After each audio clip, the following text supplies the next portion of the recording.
আসসালামু আলাইকুম রহমতুল্লাহ। সাংবাদিক বন্ধুগণ, দীর্ঘ প্রতীক্ষার পর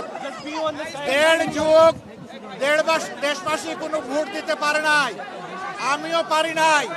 2014 সাল, 18 সাল, 24 সাল জেলেই ছিলাম, ভোট দেওয়ার সুযোগ হয় নাই। এই তিনটা ভোট হারানোর পরে আজকে আলহামদুলিল্লাহ আল্লাহ তাআলা আমাদেরকে ভোট দেওয়ার সুযোগ দিয়েছেন। আমি মহান রব্বুল আলমিনের শুকরিয়া আদায় করি। আল্লাহ তাআলা এই ভোটের মাধ্যমে বাংলাদেশে একটা নতুন অধ্যায়ের সূচনা করে দিন, সেটা দোয়া করি। আমি বিশ্বাস করি শুধু আমি না, বিশেষ করে যুব সমাজ যারা জীবনে একটা ভোটও দিতে পারে নাই, আজকের এই ভোটটার জন্য তারা বড় অপেক্ষায় ছিল।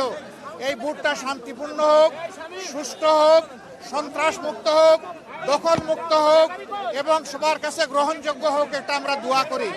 এই ভোটের মাধ্যমে আগামীতে এমন সরকার গঠিত হোক যেই সরকার কোনো ব্যক্তি, পরিবার, দলের হবে না, বরঞ্চ যে সরকার হবে 18 কোটি মানুষের, জনগণের সরকার।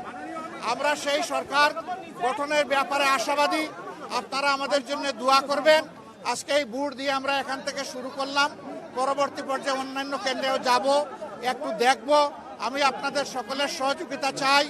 দেশ আমাদের সকলের, এই দেশটা গড়তে হবে সকলে মিলে, হাতে হাত মিলিয়ে।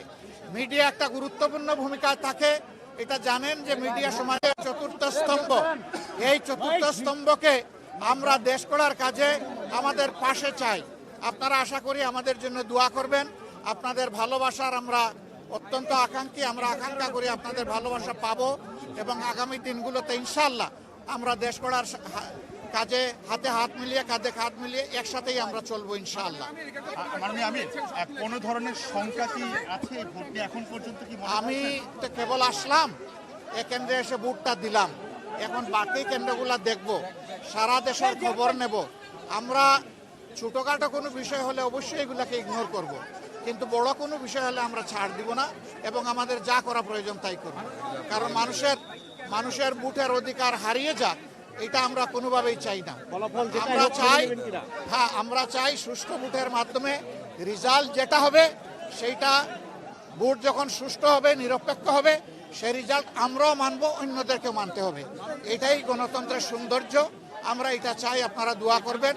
আজকের ভোটের আবারও সাফল্য কামনা করে সারা দেশবাসী প্রত্যেকটা ভোট শান্তিপূর্ণভাবে, নিরাপদে, নিঃশঙ্ক চিত্তে যাতে সবাই দিতে পারে, নারী পুরুষ সবাই মিলে। এই জন্য আমি সকলের প্রতি আহ্বান জানাচ্ছি, সবাই আসুন, যার যার ঘর থেকে বেরিয়ে এসে নিজের অধিকার প্রয়োগ করুন এবং রাষ্ট্র গঠনের আপনি গর্বিত অংশীদার হন এবং আপনার দায়িত্বটাও আপনি পালন করুন। সবাইকে ধন্যবাদ।